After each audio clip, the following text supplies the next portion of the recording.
All talks aimed at reducing plastic pollution on planet Earth have been suspended until next year. Negotiators met in South Korea hoping to produce a treaty that would address the issue. However, a deal could not be reached. Instead, they punted the issue until next year. In response to the news, the White House released this statement saying, in part, the United States is disappointed in the lack of a legally binding international agreement, and we are resolved to make more progress in the next stages of this negotiation. While the global movement to rein in the urgent threats of plastic waste in the environment has gained tremendous momentum, a small group of countries and producers stood in the way of progress to protect their profits and perpetuate an inadequate status quo. Joining us now with more is David Katz, founder and CEO of Plastic Bank. David, thank you so much for being with us today. First off, for those who are not familiar, tell us more about Plastic Bank and why you started it.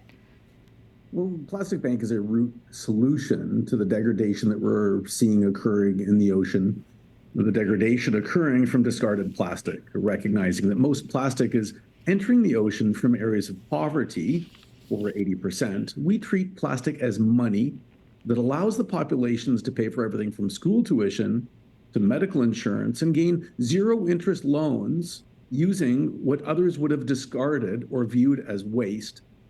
We create as currency to stop the degradation from occurring to begin with. That's, in essence, Plastic Bank.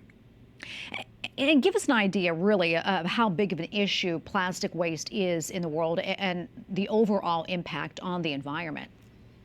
Well, let's consider that all plastic that's ever been created is still here. And if anyone watching remembers a toy that they had when they were a child, it's still here in the earth somewhere. And really, this definition of insanity, doing the same thing over again, expecting a different result, is really where we are. We continue to produce billions and billions and hundreds of billions of kilos of new plastic every year when the world is already awash with enough plastic to support all of humanity for the rest of time.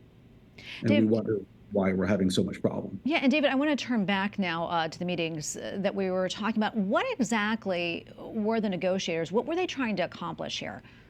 Well, they're trying to find a unified voice for all of humanity that was to be able to create a condition where the materials were viewed differently and that there was a treaty over around how much new material was going to be created, what the incentives for recycling were going to be, how it was going to be treated and handled, and just a voice around the material itself, which hasn't existed until now. And by no surprise, too many cooks in the kitchen, and nothing was decided. Yeah, I was going to ask you why they were not able to reach an agreement. Were there certain sticking points that were maybe up in the air?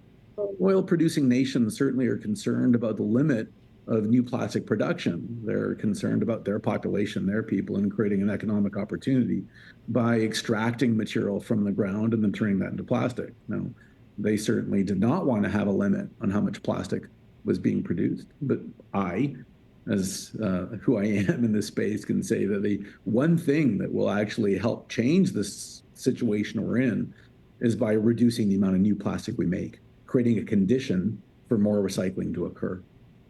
David, it's a tragedy for all of humanity. Yeah, and David, can you talk about the United States' role in these talks? And were the negotiations, were they focused really more on reducing plastic pollution or plastic production overall? Or was it a combination? It's a combination of all things, but how will the material be handled? How do we view it? What will production quantities be? And how will it be handled or transported around the world? There are many issues that this united group was supposed to solve, but many of them got caught up in the logistics and the conversations and the terminology. It became a beautiful exercise in bureaucracy. And of course, with limited time, trying to agree on definition before we could agree on an outcome, really, it didn't provide the condition for anything to occur. I would express as well that nobody's coming anyhow. I mean, nobody's coming to save us. That is the truth of it all. The only people that are left are us.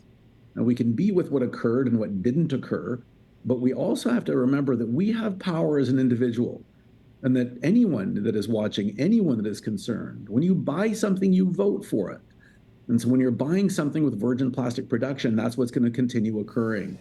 So you can participate by making the right choices. We all have power. The only people who are coming are us. All right, David, we're going to leave it right there. Thank you so much for your time today. We appreciate it. A pleasure. Thank you.